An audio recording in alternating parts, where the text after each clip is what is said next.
오늘 하루 우리에게 말씀하시는 주님의 음성 가운데 주님과 교제하는 삶 되기를 바랍니다.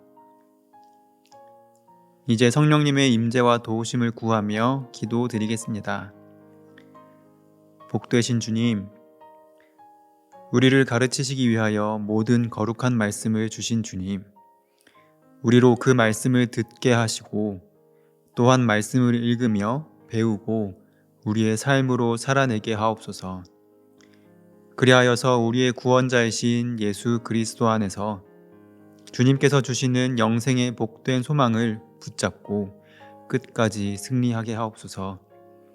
예수님의 이름으로 기도합니다. 아멘. 이제 하나님께서 오늘 우리에게 주신 말씀을 읽겠습니다. 먼저 구약 성경 예레미야 35장 14절의 말씀입니다. 주님께서 말씀하십니다. 나는 너희에게 말했다. 그것도 거듭 열심히 말했다. 그러나 너희는 내 말에 귀 기울이지 않았다. 이어서 신약 성경 누가복음 11장 28절의 말씀입니다. 예수께서 말씀하십니다. 하나님의 말씀을 듣고 지키는 사람은 복이 있다. 이번에는 순서를 바꾸어서 다시 한번 읽겠습니다. 예수께서 말씀하십니다. 하나님의 말씀을 듣고 지키는 사람은 복이 있다. 주님께서 말씀하십니다. 나는 너희에게 말했다. 그것도 거듭 열심히 말했다. 그러나 너희는 내 말에 귀 기울이지 않았다. 말씀을 읽고 마음에 와서 부딪히는 단어나 구절, 이미지를 묵상하며 말씀 앞으로 나아가겠습니다.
오늘 구약의 말씀인 예레미야 말씀에서 선지자 예레미야가 유다 사람들과 예루살렘 주민들에게 하나님의 말씀을 전합니다. 너희가 내 말을 들으며 교훈을 받지 아니하겠느냐? 레갑의 아들 요나답이 그의 자손에게 포도주를 마시지 말라 한 그 명령은 실행되도다. 그들은 그 선조의 명령을 순종하여 오늘까지 마시지 아니하거늘 내가 너희에게 말하고 끊임없이 말하여도 너희는 내게 순종하지 아니하도다. 내가 내 종 모든 선지자를 너희에게 보내고 끊임없이 보내며 이르기를 너희는 이제 각기 악한 길에서 돌이켜 행위를 고치고 다른 신을 따라 그를 섬기지 말라. 그리하면 너희는 내가 너희와 너희 선조에게 준 이 땅에 살리라 하여도 너희가 귀를 기울이지 아니하며 내게 순종하지 아니하였느니라. 내가 너희에게 말하였으나 너희가 나의 말을 듣지 않고 죄를 지었다. 그래서 너희를 심판하는 재앙을 내린다. 이것은 우리가 성경 말씀을 읽으며 너무나 자주 그리고 익숙하게 볼 수 있는 도식입니다. 하나님의 말씀대로 살지 않는 이스라엘 백성, 그런 이스라엘 백성을 책망하시는 하나님, 그럼에도 불구하고 순종하지 않는 이스라엘 백성,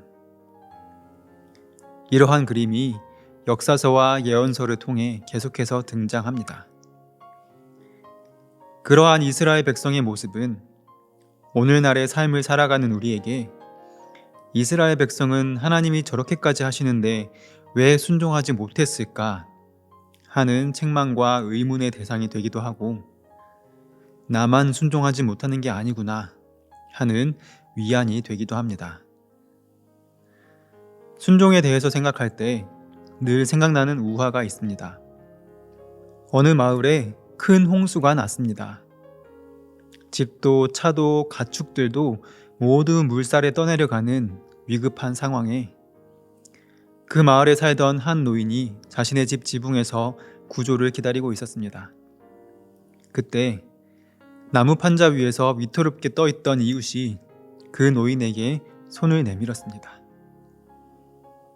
자신도 위태로운 상황이지만 지금 빠져나가야 살 수 있다고 말입니다.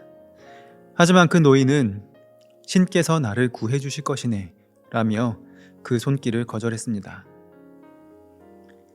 그 후 물은 점점 불어났는데 이번에는 쪽배를 탄 사람들이 노인의 근처를 지나가다가 노인을 발견하고는 노인에게 얼른 자신들의 배에 타라고 제안했습니다.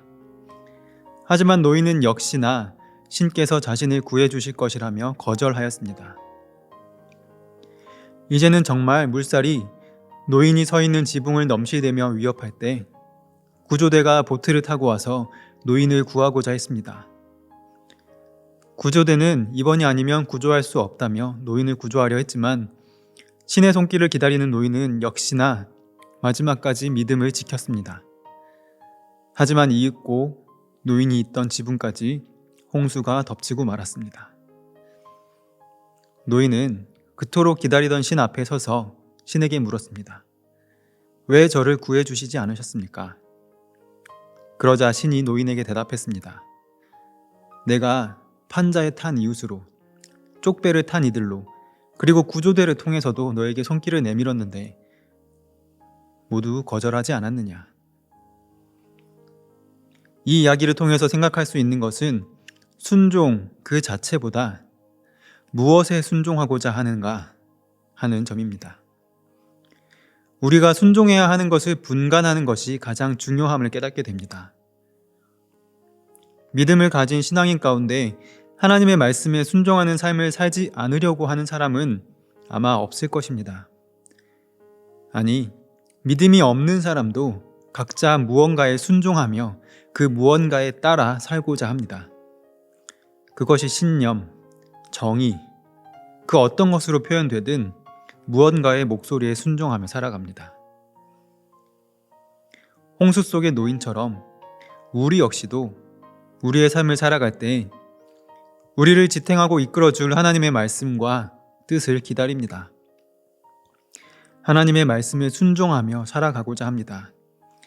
하지만 무엇이 하나님의 뜻인지 잘 구별하고 분간할 필요가 있습니다.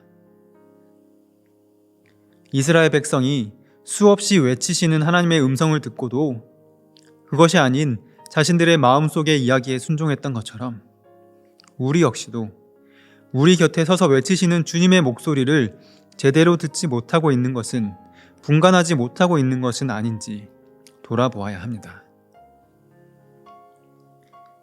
오늘 하루의 삶 가운데에도 수많은 목소리, 수많은 상황 가운데 우리 자신이 내던져질 때 그 가운데 계신 하나님을 발견하기 원합니다. 하나님의 말씀과 뜻을 분별할 수 있는 지혜를 주님께 구하기 원합니다. 그리하여서 이 삶 가운데 주님의 뜻을 실천할 수 있는, 그리고 주님의 뜻에 순종할 수 있는 그리스도인의 삶을 살아가시는 성도님들 되기를 소망합니다. 함께 기도하겠습니다. 하나님 아버지, 저희를 향해 먼저 다가오시는 주님을 향해, 손 내미시고 말 걸어오시는 주님을 향해 저희의 모든 것을 다해 응답할 수 있게 하여 주옵소서. 그리하여서 저희를 향한 다른 소리가 아닌 저희가 순종해야 할 오직 한 목소리, 주님의 소리에만, 주님의 말씀과 그 뜻에만 귀를 기울이게 하옵소서. 순종하게 하옵소서. 예수 그리스도의 이름으로 기도합니다. 아멘. 이제 계속해서 말씀 가운데 잠잠히 머무르며 주님의 음성에 귀 기울여 보시겠습니다.